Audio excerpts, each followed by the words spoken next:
Hey, what up, everybody? It's your boy Lavell Vegas, and it's Terrance G. This is a special edition of Food and Laughter. Heather had too much laundry, so she wasn't here to host. George Zilla had scheduling conflicts, so he ain't here either. So it was me and 3 white people, but that's cool. There's nothing wrong with that. And tonight, the food is from Foodies. Yes, Foodies. We got the Reuben sandwich with the fries. We got the all hell Caesar salad wrap with chips that I don't think anybody's touching right now, but it's all good and gravy. It doesn't really matter. It's all good food. But tonight's guest, like I said, it's a special edition. We got 2 guests tonight. The first guest right in front of me is Sarah O'Brien. Don't look at the camera. You got your own camera. It's Sarah O'Brien. And then we got my homie that I've been knowing him since I've been starting comedy back in like 2019. We got Kent Masloskie. Give it up for both of them real quick. Give it up, give it up, give it up, give it up. Thank you guys for coming. Thank you. Thank you. Thanks for having us up. Yeah. We've already played it up, guys, so we always allow the guests to eat first, dig in as you guys see fit. As kind of we're going to get the niceties out of the way, right? Because then we're going to get into the hard-hitting facts. Yes, sir. Right? Get to it. I don't have one yet. Oh, you don't I've got my wrench question for sure, but no, I figure we'll get into this, man. So we were kind of talking behind the scenes and everything. So you guys are out of the Lincoln scene, right? So we'll start with you, Kent. I know you run the Storm Cellar out there. Tell us a little bit about that. Yeah, Storm Cellar open mic at 13th and Arapahoe. It's been starting at 10 p.m., but we're trying so hard to get it to start at 9:30. Every other week we have jazz before our open mic. That's a really nice kind of vibe right before people get up and start telling jokes. You don't want I don't think metal would work, but I've seen it, but I don't know if it's the right venue for it. But yeah, here's some great jazz, and you can stay and hear some great jokes. We usually have between 10 and 15 comics. They each do 7 minutes. So the nice thing about that is you get to see them work out stuff that they might not have time to do other places. Cool. Sir, how long you been doing comedy, sir? Only a couple of years now, in May. What made you start comedy? Probably depression, just an outlet for that. The standard, right? That's been the common I saw a show at Zoolarious that was really good, the Zoo Bar, used to, R.I.P. Brad Stewart, Yep. And I went to that show every Sunday, and I thought, I should give it a try. So Storm Cellar was actually the first time I cracked into it. Thank you, Kent. All right. Must have been okay, because you keep coming back. So Ken, you do a lot of things though, man. You do comedy, you do photography, you do videography. Which one is your favorite? Which one you like doing the most? Acting. Ooh, Acting's my favorite thing. I don't get to do that. I missed that. Sorry, I don't get to do that a lot. I'm actually, I got to act in a pilot that just got picked up for 3 episodes. I'm playing a foster father. Oh damn, that was that film that I missed that you asked me to be a part of. No, that was the one before this one. I ain't this one, bitch. Yeah, I'm still just missing opportunities. I'm sorry about that, missing opportunities. No, but that is going to be a big one. But yeah, it was weird. Basically, my whole scene was eating a cupcake. Yeah, and you'll have to see it to see how it went down. Validated. But, yeah. After all that work, the one big break is just eating a cupcake. Well, here's the thing. It was supposed to be a hot dog. It's getting weird. It was supposed to be a hot dog, but one of the kids who was in the show, their parent owns a hot dog place, so we couldn't have a hot dog that wasn't their hot dog. We didn't want to offend them. So Might have you didn't want to offend eating a hot dog. Well, you didn't want to eat a hot dog that wasn't their hot dog. Non-kosher Right. So they switched it to a cupcake at the last second. I don't know if you know, cupcakes have a little bit more sugar than hot dogs do. So 3.5 takes in, I'm like, just trying not to be jittery. Now he's diabetic. It was. Yeah. I wasn't before. Yeah. Just say you weren't before. No. That's just. No, I'm testing regular. So But- you've been doing comedy for 2 years. I found that comedy is kind of a vehicle, right? Like that's the beauty of it. I think it translates to, acting. I think it translates to filming and photography and all that. Have you found acting break in high school? Yeah. The musicals, Seussical the Musical, Grease. Yeah, exactly. Sure. But that's where it starts, right? Yeah, as a no-line background player. Wait a minute, hold on. You say you got your big break. Big break is like the lead role. No, they gave me Big no break ain't like, lines. hey, we need you to open the door for 5 seconds. But I was and like, this is hey, I your- noticed there's no thing one, so I just like gave myself that role. That ain't a Bang. big then- role. That's- Yeah, but if that's Sarah's goal, man, maybe that Man, was her goal. Was you know what? I want to be a background character of a hot summertime blockbuster. It was definitely not the goal. I'm just trying to get the definition of big break. That's what I was trying to get. The My bad, sorry, but I thought big break was like I led like 5 musicals. It was why my social handle is fluent_sarcasm. Sarcasm. You've got I this get it. already. Keep up. I'm not gonna keep up. Oh, okay. So within your 2 years though, do you think that you've kind of started to dabble in others, or have you been strictly comedy in this 2 years? No, I mean, I've always been a poet, so that's kind of like my main vehicle of creativity. I like to paint as well. But those are like things you do by myself, and I'm a really social person, so I like that about comedy, where I can go out and like connect with people and, even connect with the crowd, Yeah. And I've tried improv here in Omaha at the Backline, which was like really fun. Yeah, definitely. Shout out to the Really back line. scary, but really fun because you never know what's coming with that. Yeah, shout out to Backline. They got a Backline little funding Dylan campaign knows. going on too. Yeah, he be on next season Yep, too, man. definitely. Yeah. Man, so you guys got to tell us, because we've had a couple of comics from the Lincoln scene. So tell us you guys' thoughts. We can start here or here, however, but we'd like to kind of get you guys' thoughts on the comedy scene in Lincoln as opposed to Omaha. Well, like we were talking before we started going, it was cut in half by COVID. We just had half the people, for whatever reason, just never came back. So it's much smaller than it used to be. I remember when I started, I'd go to the Duffy's open mic, and when the improv game started, almost the entire bar would get on stage. We'd have upwards of like 30 comics, and now 15's a lot. And it's, I'm really glad that we have the people we do. I miss the people that we lost for various reasons. Right. But I like our little scene. We had Jocelyn on a little while ago, Former and guest, yep. she is, a powerhouse at putting up shows. Yep. We've got other showrunners that are, putting up really great shows Definitely. there. So It's a small scene, but it's a super ambitious scene. Like everyone really wants to make a name for themselves, and they really care about the craft of comedy. Yeah. And you guys too, you guys have the added benefit of having the I think kind of like the mecca of Nebraska. University of Nebraska is there. That's pretty much what mostly operates it, outside of Warren Buffett here, obviously. But They do have- you guys think that helps or affects the comedy out there at all?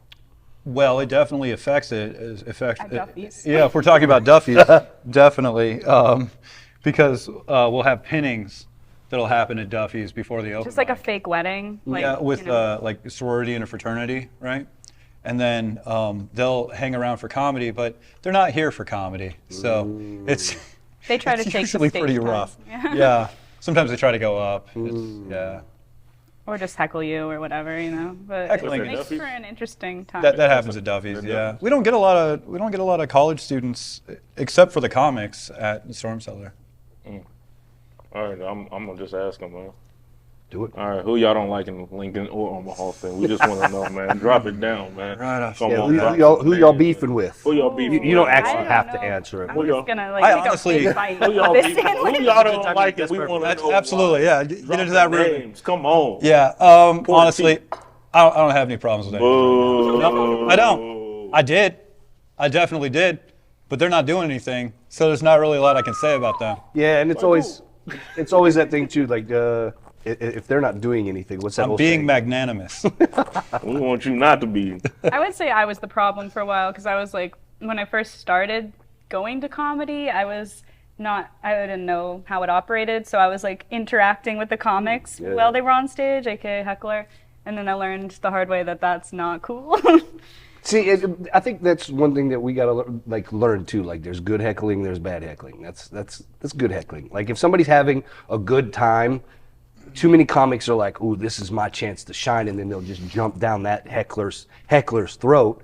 It's like you just alienated half the crowd because they were feeling it too, right? Well, see, I wouldn't even It's an call art to those deal hecklers. with. Agreed. I don't think it's a good and a bad heckler. I think if you heckling, that's terrible. Uh-huh. Yeah, I don't it's care. always I think bad. hecklers It's are not a trying good to- and bad. I can't. You can make it Yeah. good for your set, though. Like, Yeah, you can spin it. Yeah, but a heckler, Yeah. yeah, you can make it good for your set, but I gotta disagree. I don't think it's.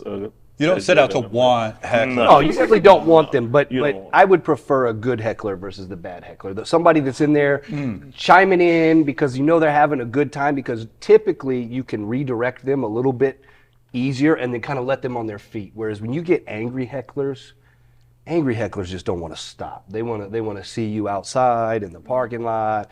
They want to keep shouting down the jokes. It's just Have you had like an experience with that? Sounds like several. Yeah, it's getting personal now, so let's not make it about. Okay. Oh yeah. I prefer an angry heckler, honestly. I prefer a malicious heckler because I can just unload on them. See, if someone's just like drunk and having a good time, like then I have to treat them kind of nice. you Yeah, know? yeah, yeah. But if they're being actively malicious, then I will turn everyone against them. I'm That just is- like, there's look, definitely a fun to that. you came to the wrong place, bro. I don't know if you know where you are. So I gotta go back. So y'all don't got no beef with nobody, pretty much. Like, y'all wrap up this interview. All right, I'll play. that's why. That's why. What's your while we was talking about heckling, I guess that could be one thing. What's something else that might irritate you while you're on stage that you don't like?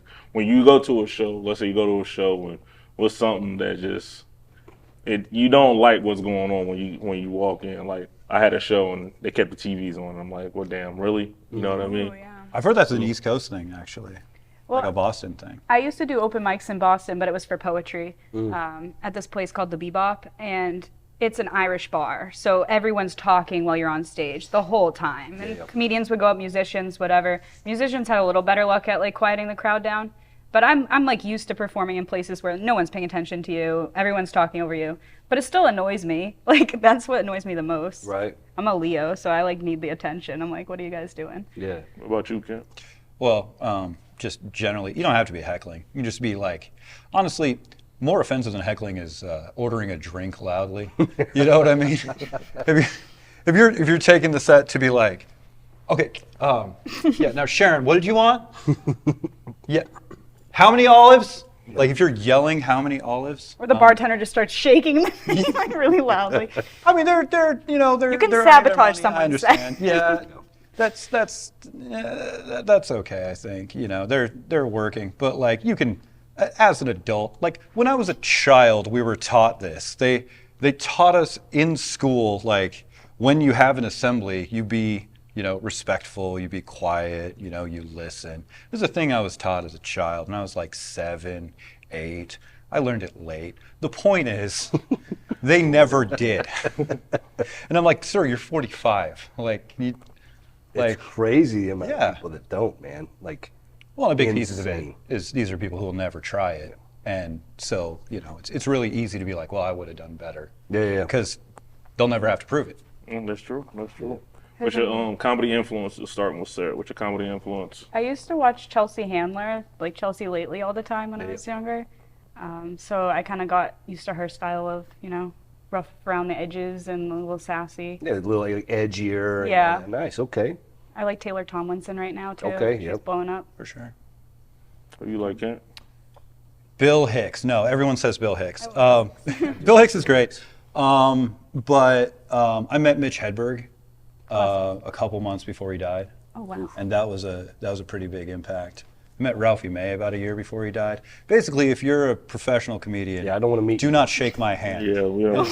I don't think. I'm glad I met late. Kent at this level. Yeah, me too. Absolutely, Yeah, absolutely. Yeah. If I would have No, met if him you're on the later, marquee, it'd be man, lights like, out. Yeah, But- definitely I'm a don't little want to be. nervous, man. I'm gonna go check my vitals when I go to the doctor. My blood sugar, man. I'm scared, man. It's like Grim Reaper walking. When I met Mitch Hedberg, I didn't have any, I didn't believe I had any aptitude for comedy. I was just interviewing him because he was in town and I was on the school paper. And when I met Ralphie May, I was like a year in, and he actually sat me down, and me and my friend who was up there, Dan Young, he actually brought me up to the Funny Bone because he's like, Ralphie May is going to be performing, and everyone else was on Lincoln Calling, so we were the only comics who weren't performing. So he's like, just come to the Funny Bone with me. I was Nice. All right. So he told Ralphie that we were comics, and he was like, oh, comics hang around. So we got to sit with him for like an hour, and he just broke down like how to put on shows and like, you know, how to take comedy seriously, how to take writing seriously. Yeah, that's really cool. That Yeah. is dope, man. That is Yeah. really dope. And I mean, there's a video out there that he did that it has a lot of the same information that he did at the. Oh, the comedy series where he broke down his comedy lessons, right? Yeah, Where it's- because was it the Hollywood Improv? No, it was the. It was one of those it was- California clubs. I think it was Louis Anderson's theater, if I recall correctly, because Louis Anderson was there. I don't remember whose theater it was. Maybe it was. Anyway, the point is, it's like 3 hours long, and it's never more vital. It's a than today. master class on everything. It's spectacular. Yeah. He literally breaks down like the writing styles of how to write, how to go out weekly, and he's like, if you can do this for a week, you can get a new 5 every week if you're doing this, and it's incredible. And then by the end of the year, Yeah. you will have an hour. A whole hour, yeah. Exactly. That whole thing is crazy. So speaking of writing, I'm kind of interested in what you said, Sarah, with poetry, right? Yeah. Poetry is that thing that is known for expressing feelings, whether it's your internal or just how you feel and perceive the environment. Comedy does a lot of that same thing. So my question would be, do you think that has translated well? Do you think that it's maybe helped pace your comedy a little bit faster than others because you're used to kind of expressing yourself intimately? Or do you think it's just a little bit different? Yeah, I think it's really different for me, but just because I write a lot of like love poems and they're kind of sappy and it's a very, but then I try to write some humorous poems. But I do think it helped me like acclimate to being on stage and being comfortable, with the public speaking aspect of comedy a lot more quickly than maybe other beginners in the art. But I approach them very differently. Interesting. Yeah. How y'all feel about entering festivals? Either one of y'all enter festivals, and how never y'all done feel it. about that, or even competitions, or I am of many minds about entering festivals. okay, bring it on, man. Drop it. Putting on a festival is a great way to make some cash. Oh, Because you're not guaranteed to be on the festival if you submit, but you will be sending money with it, right? yeah. So it's not a bad way, not a bad hustle. That said, there are great festivals. I was on a festival down in Louisville, and that was the Tim Northern Comedy Festival. That was like 5-6 years ago. The thing that's great about festivals is you can meet other comics that that come from other places. You get different perspectives. You get to try things in front of audiences you've never seen before, who've never seen you. Festivals, when they're great, are great. But I kind of wonder if they're not kind of waning in relevance right now, because post-COVID and even during COVID, so many people just use the internet, so you don't physically have to go anywhere, and they're making connections. Like, I was doing an online open mic that I still do, run by the Hollywood Comedy, and so like I'm doing the Hollywood Comedy open mic from Lincoln, Nebraska. I'm meeting comics from all over the world, people who live in LA, people who get up at the Comedy Store, people I never would have talked to. Right. Because of this, this tragedy. People had to scramble because comics, we tried to preserve our sanity when we couldn't go up, and we didn't do a good job of it. But that's where these online open mics came from, where it's like, I need some semblance of normalcy. So that actually sparked up something with you being relatively new. That means you started during the pandemic. Like Yeah. I moved to Lincoln in 2020 when like COVID was from Boston. rampant. Yeah. Okay, so what was that like then? Because you came from a big city, East Coast, pandemic's going on. It's a lot crazier on the East Coast because I moved from the East Coast right before the pandemic myself, DC. Cool. And so you kind of see that just it's a very different People aura were out very there. panicked. Right. I was a cashier at that time, and people were like stealing toilet paper from other people in the parking lots. Yeah, absolutely. And this was their first time out of the house in weeks, and they were really scared. So I would even like use comedy as a means of just like getting people to ease up when they were coming through my line in the grocery store, and I was like telling jokes and like letting them feel less stressed about just like being in public. Yeah. It was a weird time. Yeah, So definitely. got somebody through the line was like, "Hey, you should try stand-up comedy. You're making me laugh in 10 seconds." I mean, maybe that was like a bit of the way I found my way to comedy. Yeah.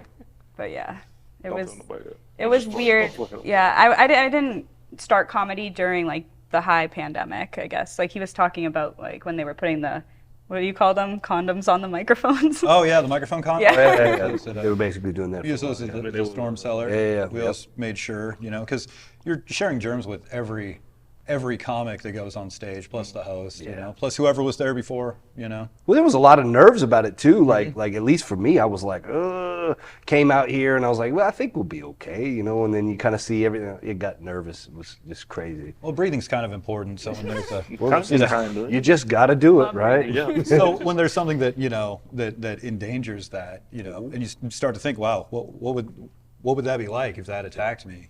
It freaks you out. Yeah.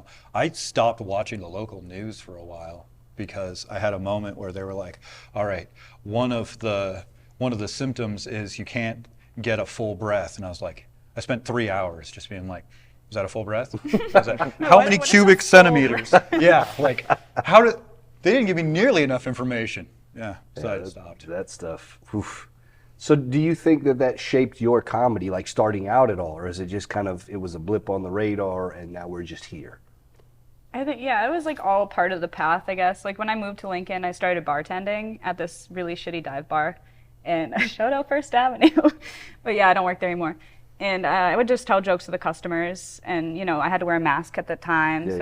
And as a waitress too at that time, like you're sort of like dehumanizing yourself by wearing that mask. Like it puts you at a weird like social, I don't know, hierarchy to the customers. It's like I'm serving you and I'm also wearing a mask and you're not, and it's awkward. So you tell jokes to like ease the awkwardness and so that sort of like was part of the way I got to comedy too, I think. It's perfect. That's what's up.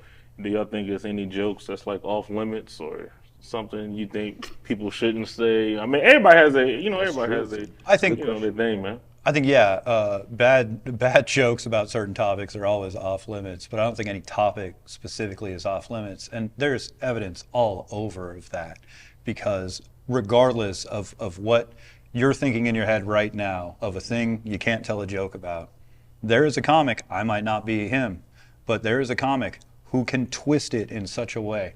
Because like when I started, that was what I wanted to do, was I wanted to find the worst things, the things that make people feel really horrible, and like try to take just some of the venom out of them. Yep. And I got like 2 years in and I realized I just want the laugh. I'm not trying to save the world. This is just getting the laugh is enough. That's positive in and of itself. Right.